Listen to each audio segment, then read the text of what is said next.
संतजन, माननीय विधायक जी, सत्संग पंडाल में उपस्थित आत्मीय सज्जनों, माताओं, बहनों, बहुत ही सुंदर विचार अभी हम श्रवण कर रहे थे विधायक जी से। और यही इस भारतीय संस्कृति की खूबसूरती है। जिस भारतीय सनातन संस्कृति के तहत आज संतजन अपने उस सनातन परंपरा को लेकर चल रहे हैं, जिसमें जियो और जीने दो, वसुधैव कुटुंबकम, सर्वे भवन्तु सुखिनः, सर्वे सन्तु निरामयाः, सर्वे भद्राणि पश्यन्तु मा कश्चित् दुःख भाग भवेत् का भाव भरा है। अगर आप गहराई से सोचेंगे तो इतना उदात्त विचार भारत के अलावा किसी देश का कभी रहा ही नहीं। जहां एक और अन्य देशों ने अपनी सीमाओं का विस्तार करना चाहा है, वहीं भारत ने पूरी दुनिया के लिए सुख की कामना की है। ये हमारे ऋषि मनुष्यों की बड़ी उदारता थी।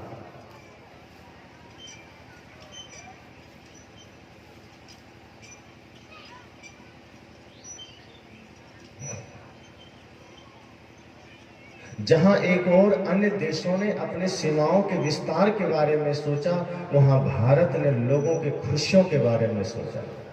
इसलिए हमारे ऋषियों ने ये कहा, वसुधैव कुटुंबकम, ये पृथ्वी हमारा परिवार है। सर्वे भवन्तु सुखिनः, हमारे ऋषियों ने ये नहीं कहा कि भारत भवतु सुखिनः, कि सिर्फ भारत के ही लोग सुखी हों। लेकिन यही बात अन्य देशों के साथ नहीं है। जहां चीन अपनी सीमाओं के विस्तार को लेकर खड़ा है, पाकिस्तान अपनी सीमाओं को विस्तार करना चाह रहा है, रूस अपनी सीमाओं का विस्तार करना चाह रहा है, यूं कह लें कि भारत छोड़ बाकी सभी देश अपनी सीमाओं का विस्तार चाहता है। भारत पूरी दुनिया में प्रेम का प्रसार चाहता है। भारत ये चाहता है कि सभी लोग प्रेम से जिए। लेकिन कई बार आप देखेंगे कि अत्यधिक विनम्रता भी घातक हो जाती है, और यही भारत के साथ हुआ है। भारत ने जितना अतिथि देवो भव का नारा दिया, उतना ही भारत सिकुड़ता गया। इसलिए कई बार कहा जाता है कि आप अपने राष्ट्र धर्म के प्रति इतने सजग रहिए, इतने जागृत रहिए कि कोई भी आक्रांता आपकी सीमाओं का उल्लंघन करने से पहले 1000 बार सोचे। लेकिन ये मुगल आक्रांता के भारत आने से पहले कुछ ऐसी समस्या हमारे देशों में शायद आई रही होगी। कुछ राजाओं के बीच ऐसी कुछ बातें आई रही होगी कि अतिथि देवो भव का नारा देने वाला भारत ये भूल बैठा कि अतिथि के वेश में कोई आक्रांता भी हो सकता है, जो हमें 800 साल गुलाम बनाने के लिए आ रहा है, जो हमें 250 साल गुलाम बनाने के लिए आ रहा है। और ये सबसे बड़ा दुर्भाग्य होता है किसी देश के लिए जब वो गुलाम होता है। सदगुरु कबीर जैसे संत हमें स्वतंत्र होने की बात करते हैं। वे कहते हैं कि आप स्वतंत्र होकर जिए, राष्ट्र की संस्कृति के लिए जिए, राष्ट्र के लिए जिए, मानवता के लिए जिए, प्रेम के लिए जिए, और जब कभी राष्ट्र पर कोई समस्या आए तो उसके लिए खड़े भी हो जाए। एक बार एक विचार मैंने रखा था, अभी जो रूस यूक्रेन का युद्ध चल रहा है, तो मेरे मन में एक ऐसे ही अनायास एक विचार आया। तो एक जगह मैं अपनी बातें रखा कि भारत को भी अब समय आ गया है पीओके ले लेना चाहिए। तो एक व्यक्ति ने मुझे फ़ोन किया, कहा आप संत हैं, आपको हिंसा की बात नहीं करनी चाहिए। मैंने कहा जब बात सीमा सुरक्षा की आ जाए, बात जब धर्म रक्षा की आ जाए, तो वहाँ पर हिंसा ही धर्म हो जाता है।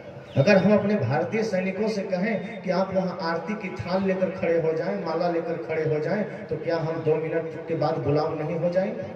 अगर हमारी भारतीय सेना बंदूक रख करके वहां पूजा की थाल लेकर खड़ी हो जाए, तो आज भारत 2 मिनट में गुलाम हो सकता है। इसलिए मैंने कहा कि नहीं, सीमा पर सेना के हाथ में बंदूक ही राष्ट्र धर्म है, सीमा पर आतंकवादियों का वध ही राष्ट्र धर्म है, और राष्ट्र के खिलाफ जिसकी आंखें उठे उसकी आंखें निकालना ही राष्ट्र धर्म है। और यही शिक्षा हमारे संत देते हैं। संत ये नहीं कहते कि आप इतने विनम्र बन जाओ कि राष्ट्र खतरे में हो और आप अपना मगन रहो आंख बंद करके। वो कहते हैं सत्य, अहिंसा, प्रेम, करुणा, व्यक्तिगत जीवन में जियो, अपने समाज में जियो, अपने माता पिता भाई बहनों के साथ जियो। अपने लोगों के बीच प्रेम के साथ जियो, लेकिन अपने लोगों के ऊपर जब कोई विदेशी लोग खतरा बने तो वहां फिर क्रोध भी जरूरी है, वहां हिंसा भी जरूरी है, क्योंकि वो उस समय वही धर्म बन जाता है। इसलिए मैंने कहा कि भारतीय संस्कृति की ये विराटता रही है कि वो सबको समाहित कराना चाहा है, लेकिन वही बात है कि आप कितने भी प्रेम और करुणा से भरे हैं, लेकिन आप किसी पागल कुत्ते के साथ नहीं सो सकते। आपका प्रेम समझने वाला भी तो होना चाहिए। आप इंसानियत की भाषा बोले तो इंसान सामने होना भी तो चाहिए। अगर सामने हैवान है, कोई कहे कि हम बड़े ही प्रेम से भरे हैं और नाग सांप के मुंह में उंगली जाके डालेगा तो छोड़ेगा, तो मूर्खता है। प्रेम वहीं चाहिए जहां प्रेम की जरूरत है, लेकिन जहां सामने नाग जैसा फन उठाकर कोई खड़ा हो तो वहां कुचलना भी पड़ता है। तो ये शिक्षा हमारे संतों ने दिया है। हमारे संतों ने आपको अकर्मण्य नहीं बनाया है, हमारे संतों ने आपको निकम्मा नहीं बनाया है, उन्होंने आपके भीतर आत्मबल को जागृत किया है। मैंने कल कहा था कि अब इतिहास बदलना होगा, चलो राम के पद चिन्हों पर अब इतिहास बदलना होगा, अब राम तुम्हें बनना होगा, कि अब हमें खुद ही वो पीड़ा उठाना होगा। और ये भारतीय संस्कृति की पहचान है। एक जिज्ञासु एक संत से पूछता है कि भारतीय संस्कृति है क्या, जिसकी चर्चा हम इतनी करते रहते हैं, वो संस्कृति क्या है? संत ने 2-4 लाइन में उत्तर दिया। कहा, 2 वर्ष का बच्चा भरत शेर पर सवार होकर उसका दांत गिनता है, ये भारतीय संस्कृति है। पन्नाधाय अपने पुत्र को बलिदान कर देती है राजा के पुत्र को बचाने के लिए, ये भारत की संस्कृति है। महाराणा प्रताप जंगल में घास की रोटियां खाते हैं, लेकिन मुगलों के सामने घुटने नहीं टेके, ये भारत की संस्कृति है। वीर शिवाजी ने कहा कि मैं गर्दन कटा सकता हूं लेकिन झुका नहीं सकता, ये भारत की संस्कृति है।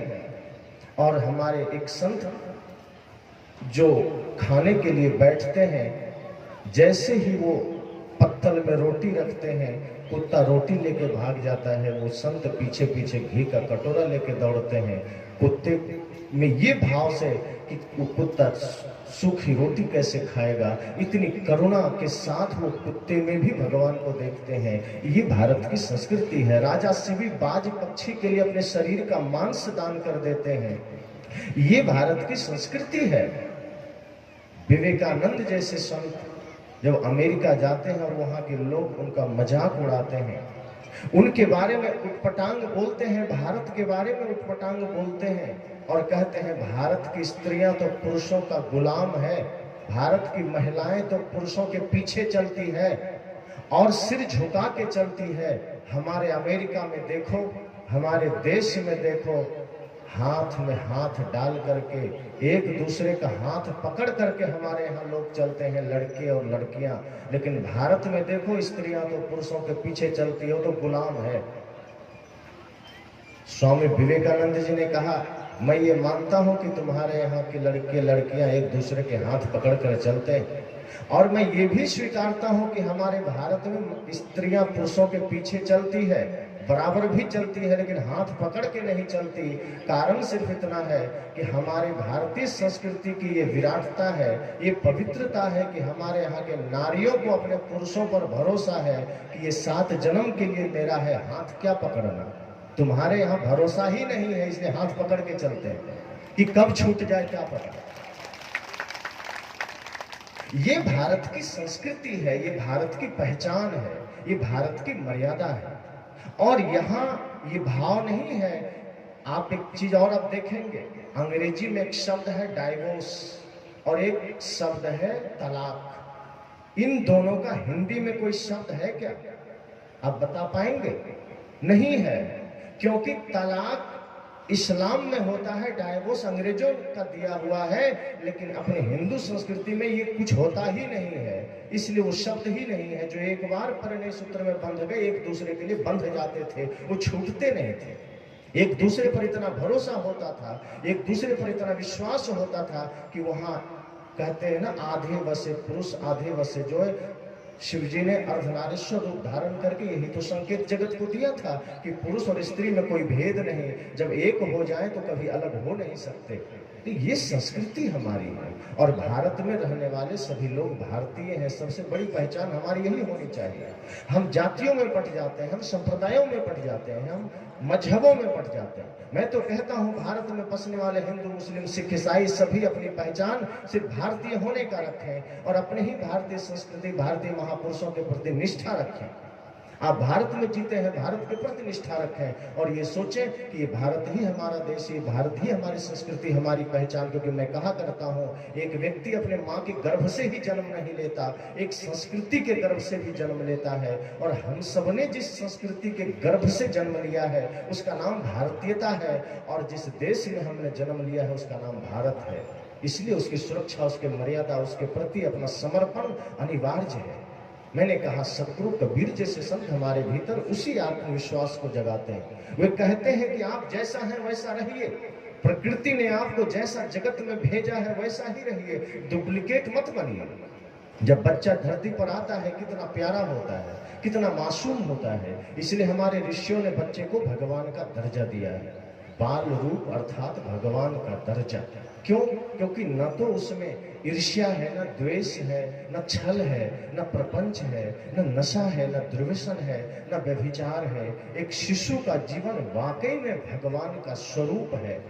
लेकिन वही जब संग में धीरे धीरे पढ़ते जाता है, मित्रों के, माता पिता के, परिवार के, तो उसके अंदर मजहब की कीड़े, जातीयता के कीड़े, भाषा के कीड़े, तमाम प्रकार के विवादों के कीड़े, धीरे धीरे जहर कीड़े भरते भरते वो व्यक्ति फिर एक भारतीय नहीं रह जाता। वो कहीं ना कहीं किसी रूप में वो एकांगी हो जाता है। या तो परिवार के लिए जिएगा या अपने लिए जिएगा, फिर वो राष्ट्र के लिए, समाज के लिए जीने का नाम ही नहीं जानता। इसलिए हमारे ऋषि कहते हैं, हमारे संत कहते हैं कि सबसे पहली बात कि जिस रूप में हम इस धरती पर आए हैं हमें उसी रूप में आगे चलते जाना है। जिस मूल रूप में हम आए हैं उसी रूप में आगे चलते जाना है। हम डुप्लीकेट बनते चले जाते हैं, ओरिजिनल हम रहते ही नहीं हैं। एक इंसान इंसान के रूप में जन्म लेता है, इंसान रह ही नहीं जाता। इसलिए हमारे वेद के ऋषियों को कहना पड़ा मनुर्भव। ये बड़ी बात है, छोटी बात नहीं है। उन्होंने किसी कुत्ता को नहीं कहा कुकुर भव, गधा को नहीं कहा गर्दभ भव, घोड़ा को नहीं कहा अश्व भव, सिर्फ मनुष्य को ही क्यों कहा कि मनुष्य बनो। अर्थात मनुष्य बनो कहने के पीछे मतलब है कि ये मनुष्य, खोल तो मनुष्य का ओढ़ा है लेकिन मनुष्य नहीं है। कभी आपने किसी कुत्ते को नहीं कहा कि अरे थोड़ा तो कुत्तापनी सीख लो, अभी तुम में कमी है, थोड़ा तो कुत्ता बन जाओ। आपने कभी कहा किसी कुत्ते को? क्योंकि कुत्ता में पूरा कुत्तापन है, वो आधा कुत्ता नहीं है। गधा में भी पूरा गधापन है, वो आधा गधा नहीं है। वो पैदा लेता है और पूरा कुत्ता बन जाता है, पूरा गधा बन जाता है। लेकिन आदमी, पूरा आदमी जीवन भर नहीं बन पाता। वो आदमी जन्म तो लेता है आदमी के खोल में, पर आदमी बन ही नहीं पाता। इसलिए हमारे संतों ने कहा, आदमी के शहर में मैं ढूंढता हूँ आदमी के शहर में ही खो गया है आदमी के शहर में मैं ढूंढता हूँ आदमी। इसी में पंक्ति और आई है, भक्त या विद्वान कवि, भगवान पंडित मौलवी। भक्त या विद्वान कवि, भगवान पंडित मौलवी, जो भी बनना बाद में पहले बनो तुम आदमी के शहर में मैं ढूंढता हूँ आदमी। संत कहते हैं भक्त बाद में बनना, विद्वान भी बाद में बनना, वैज्ञानिक भी बाद में बनना, पंडित मौलवी भी बाद में बनना, पहले बनो तुम आदमी। अगर आप पहले आदमी बन जाते हैं तो फिर समस्या ही खत्म हो जाएगी। क्योंकि मूल आदमी बनना है, इंसान बनना है। अगर आप इंसान बन गए तो राष्ट्रभक्त बनते देर नहीं लगेगी। लेकिन अगर हैवान बने रहे तो राष्ट्रद्रोही बनेंगे, आप भक्त नहीं बन सकते। एक बार एक पति पत्नी झगड़ा कर रहे थे, आपस में विवाद कर रहे थे। पत्नी कह रही थी कि मैं अपने बच्चे को डॉक्टर बनाऊंगी, पिता कह रहा था पति कह रहा था मैं अपने बच्चे को वकील बनाऊंगा। दोनों में विवाद बढ़ गया।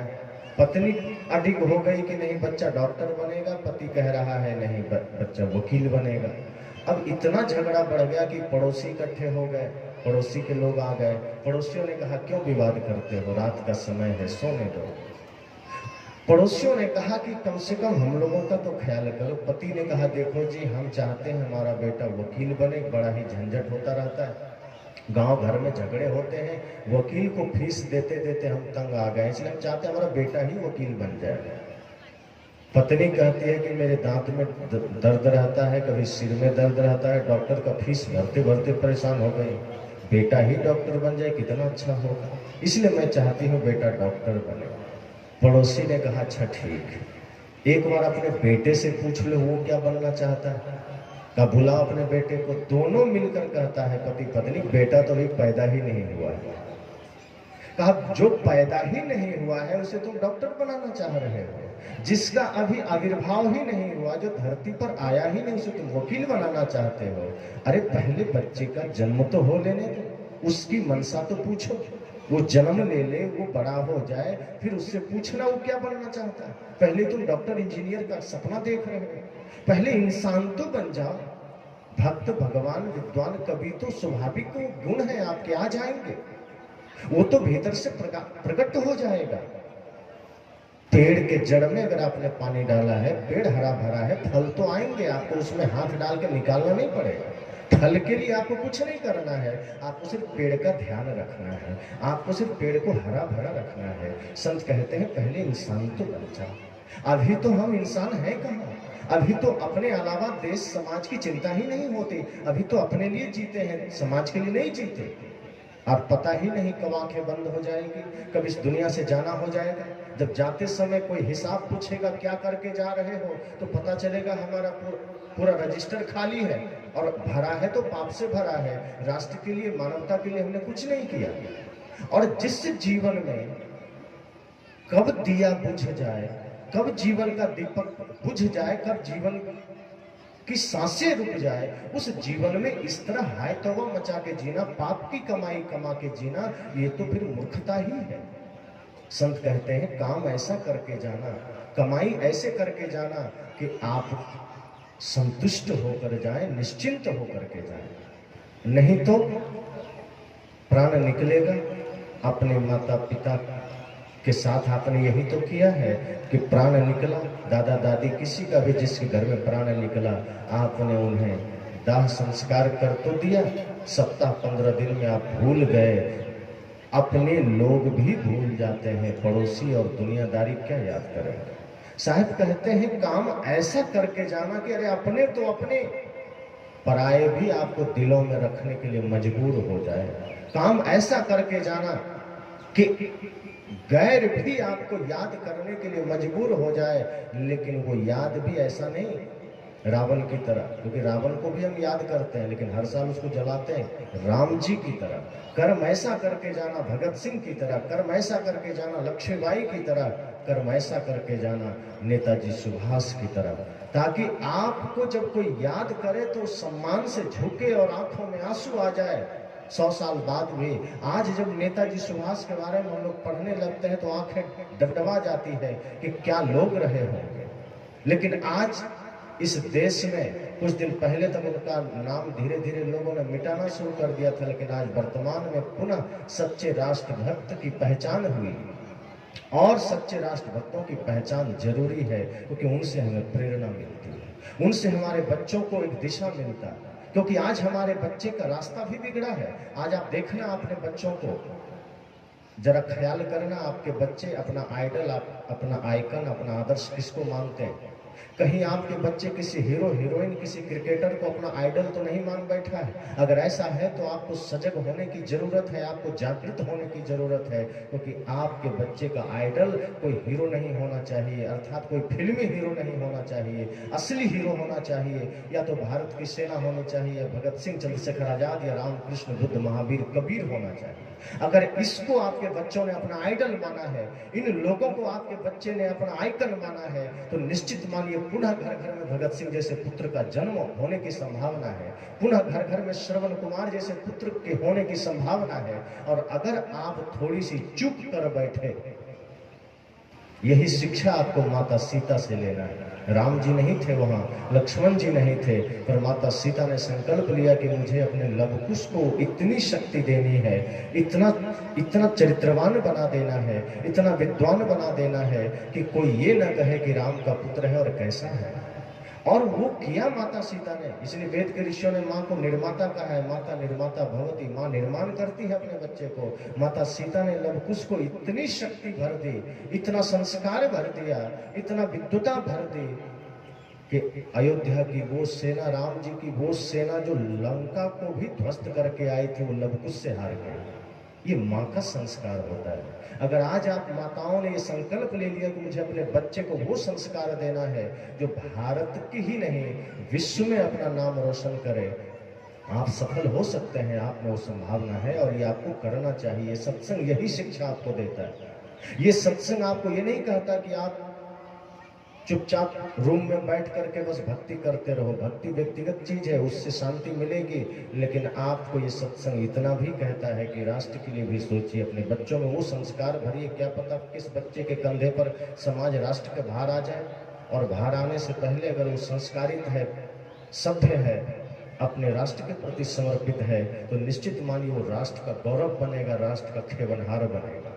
वरना राष्ट्र को डुबाने वाले भी बहुत लोग होते हैं जो राष्ट्र को गर्त में ले जाते हैं। वो तो धन्य भाग्य मानिए कि समय समय पर ऐसे राष्ट्रपुत्र आते हैं देश में जो राष्ट्र को सही दिशा में ले जाते हैं।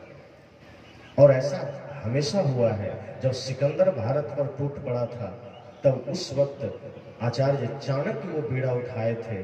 चंद्रगुप्त के रूप में उन्होंने अपने एक नेतृत्व खड़ा किया था और अखंड भारत का निर्माण किया था। और वो आवाज भी गुरुकुल से उठी थी, संतों के पास से उठी थी। वो आवाज भी तक्षशिला से नालंदा तक उठी थी और भारत सशक्त बना था, अखंड बना था। तो ये संस्कार हमें आज भी लेने की जरूरत है, ये शिक्षा हमें आज भी लेने की जरूरत है। लेकिन हम तो सत्संग से घर जाएंगे, इधर उधर की बातों में बह जाएंगे, इधर उधर लग जाएंगे। बस बच्चे को डॉक्टर बनाना है, इंजीनियर बनाना है, वकील बनाना है, बच्चे को राष्ट्रभक्त बनाना है, ये ख्याल ही भूल जाएंगे। आप उसे दुनिया भर की शिक्षा दीजिए, पर मूल में उसे राष्ट्रभक्ति, मातृ पितृ गुरु भक्ति की शिक्षा देना मत भूलना। ये अगर आपने दिया तो ये राष्ट्र पर कभी कोई उंगली उठा नहीं पाएगा। अगर हर बच्चे में वो राष्ट्रीयता आ जाए, अगर हर बच्चे में वो संस्कार आ जाए, तो आज हम जो कहते हैं कि हमारे युवा बिगड़ रहे हैं, वो कहाँ के हैं?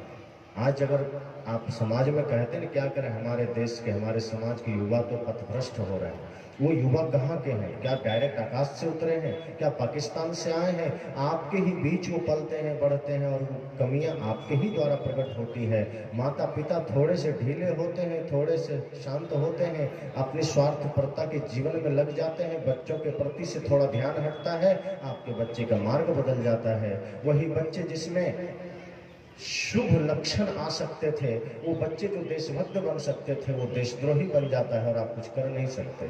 इसलिए मैंने कहा ये सदगुरु कबीर जैसे संत, या जो भी संतों की परंपरा में हमारे इस देश में संत हुए, उन्होंने दो प्रकार की बातें हमें बताई कि व्यक्तिगत जीवन में प्रेम, करुणा, सत्य, अहिंसा के साथ जियो, लेकिन जब मानवता के लिए जियो, राष्ट्र के लिए जियो, तो राष्ट्र धर्म को सबसे पहले रखना, राष्ट्र भक्ति को पहले रखना। और ये दायित्व तो हम सबका है, ये किसी एक का नहीं है। ऐसा नहीं कि चलो कोई और कर लेगा, ये बात नहीं है। हम सब भारतीयों का ये धर्म है, हमारा कर्तव्य है कि हम सब अपने अपने मतपंथ, अपने अपने जाति, अपने अपने घमंड से बाहर निकलकर एक राष्ट्रीयता के सूत्र में बंध सकें और वहाँ एक दूसरे के साथ चल करके देश के लिए कुछ करें, कुछ सोचें। जाने से पहले हमारे झोली में भी राष्ट्र के प्रति कुछ कार्य तो होने चाहिए, कुछ पुण्य तो होना चाहिए। इसलिए मैंने कहा ओरिजिनल बनिए, जैसे बच्चे इस धरती पर आते हैं ओरिजिनल रूप में, लेकिन कुसंग पा करके वो बिगड़ते चले जाते हैं। वो निगरानी रखिए। वो जब वो ओरिजिनल जीवन जो प्रकृति ने दिया है, कितना सुंदर दांत प्रकृति देता है, लेकिन आदमी गुटखा खाते, शराब पीते, बीड़ी तंबाकू गांजा भांग का सेवन करते दांत खराब कर लेता है। प्रकृति ने कितना सुंदर मुख दिया था कि प्रभु का नाम जपिए, गुरु का नाम जपिए, मीठे शब्द बोलिए, और हम गलत बोल बोल के जुबान भी खराब कर लेते हैं। कितनी अच्छी आंखें मिली थी, सुंदर भाव का दर्शन करिए, इन आंखों से गलत देख देख करके इन आंखों को भी खराब कर लेते हैं। कितने सुंदर कान प्रकृति ने दिए कि हम बढ़िया बढ़िया शब्द सुने, बढ़िया बढ़िया ज्ञान की बातें सुने, गलत सुन सुन करके हमने कान को भी खराब कर दिया। यह शरीर जिसे ऋषियों ने देह देवालय स उच्चते कहा, यह देह ही देवालय है, यह देह ही शिवालय है। और जब अपने देह की ही पवित्रता का ख्याल आपने नहीं किया तो बाहर के मंदिर की पवित्रता का ख्याल आप क्या करेंगे? जिसमें स्वयं परमात्मा बैठा है, जिसमें स्वयं शिव तत्व बैठा है, जब इस शरीर रूपी मंदिर ही आपका अपवित्र हो गया, इसी से गालियां निकल रही है, इसी से बुरे विचार निकल रहे हैं, इसी मन से आप किसी के लिए गलत सोच रहे हैं, तो कहाँ राष्ट्र की सेवा, कहाँ मानवता की सेवा? इसलिए ये भी जरूरी है। तो ये इस सत्संग के तरफ से ये आह्वान है सबके लिए कि हम सब निरंतर अपने जीवन में जागृत होकर जिए, क्योंकि सत्संग तो चार्जिंग पॉइंट है। आप कुछ देर के लिए आते हैं, अपने जीवन की बैटरी यहाँ से जोड़ते हैं, आप चार्ज होते हैं कि नहीं होते हैं ये आपको सोचना है। जब मोबाइल आप बिजली में कनेक्ट करते हैं तो मोबाइल आपका कम से कम 24 घंटा न तो 12 घंटा तो चलता है, लेकिन जब आप यहाँ आते हैं और यहाँ अपने जीवन रूपी बैटरी को धर्म से जोड़ते हैं और आप रिचार्ज होकर के जाते हैं, और अगर 12 घंटे भी प्रेम में न जी सकें, सत्य में न जी सकें, भक्ति में न जी सकें, राष्ट्र भक्ति में न जी सकें, तो समझना कि इस धर्म रूपी नगरी में आने के बाद, इस धर्म के पावर हाउस में आने के बाद भी आपका कनेक्शन सही नहीं हुआ था, इसलिए जीवन की बैटरी डिस्चार्ज चली गई। इसलिए कोशिश करना कि यहाँ जब आप आए तो इस पावर हाउस से आपका कनेक्शन बढ़िया हो, ताकि यहाँ से जो ज्ञान की शक्ति आप में प्रवाहित हो, जो राष्ट्र भक्ति की शक्ति प्रवाहित हो, जो माता पिता गुरु भक्ति की शक्ति प्रवाहित हो, यूँ कहें कि जो धर्म की शक्ति प्रवाहित हो, वो अच्छे रूप में आपके हृदय में जा सके, वो आपके दिल दिमाग में जा सके। तो यहाँ से एक संकल्प लेकर जाइए, और ये जब संकल्प आप लेंगे तो जो आप हैं वो ओरिजिनल आप रह सकेंगे, इंसान बनकर रह सकेंगे। और ये इंसान बनने की ही प्रेरणा इस मंच देता है। और इंसान जब आप बन सकेंगे, इंसानियत के भाव को जब आप जागृत कर सकेंगे, तो आपको अनुभव होगा कि ये जो हम मैं मेरा तेरा में हम जो जीते हैं ये व्यर्थ है। कितना अच्छा हो कि हम मानवता के लिए जी सकें, कितना अच्छा हो कि हम समाज राष्ट्र के लिए जी सकें। तो ये ओरिजिनल पहचान हमारी होगी। एक स्कूल में एक जांच अधिकारी गया जांच करने, वो जांच करने के लिए गया, चेक करने लगा। उसी समय बच्चों का वो जो नाम पुकारा जाता है कि कितने लोग आए हैं, कौन कौन उपस्थित हुए हैं, तो जांच अधिकारी ने रोल नंबर के हिसाब से 1 2 3 बोलना शुरू किया। तो जैसे ही बोला रोल नंबर 1, एक लड़का खड़ा हुआ, यस सर। बोला रोल नंबर 2, उसने भी कहा यस सर। जब बोला रोल नंबर 3 तो उसने भी कहा यस सर, लेकिन वो रुक गया। जो जांच अधिकारी आया था उसने गौर किया और पाया कि तुम इधर आओ, तुम तो वही हो जो 1 रोल नंबर पुकारने पर भी यस सर बोला था, और जब मैंने 3 बोला है तब भी तुम ही आए हो, मामला क्या है? तो उस 1 रोल नंबर वाला व्यक्ति जो 3 पर भी यस सर बोला था, उसने कहा सर क्षमा करें, जो 3 रोल नंबर का विद्यार्थी है वो क्रिकेट का मैच देखने गया है, कहा कुछ ऊंच नीच होगा तो मेरे बदले यस सर बोल देना। अब तो जांच अधिकारी क्रोधित हो गए, कहा ये क्या मामला है, स्कूल है या मजाक? अब मास्टर जो क्लास के मास्टर थे वो थर्राने लगे, अब क्या होगा?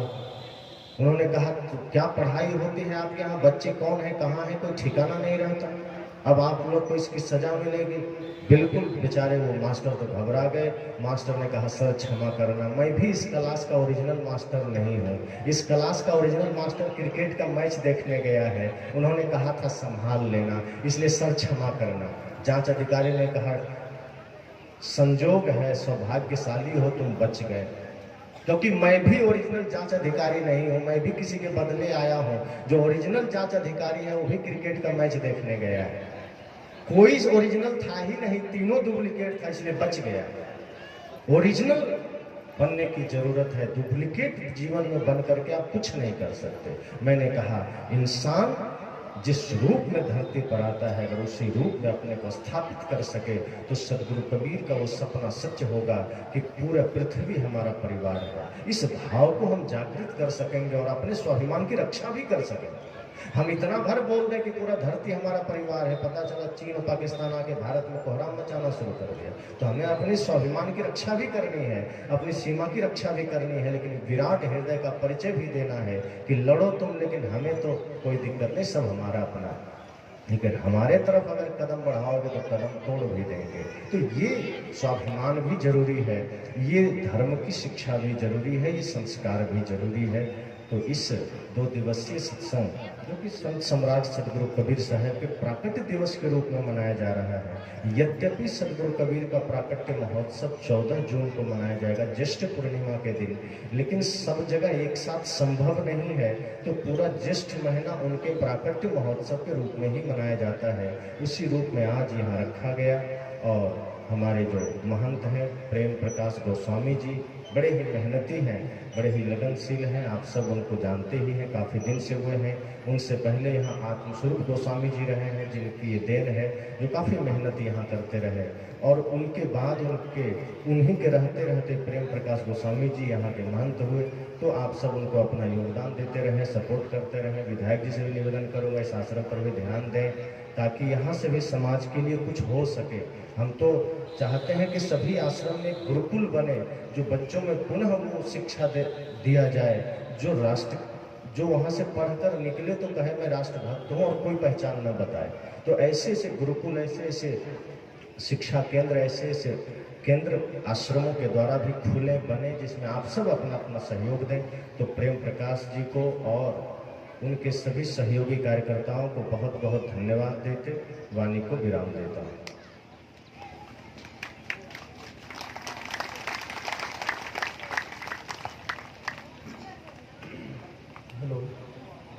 हेलो, बहुत सुंदर पूज्य स्वामी जी से हम लोगों ने राष्ट्र निर्माण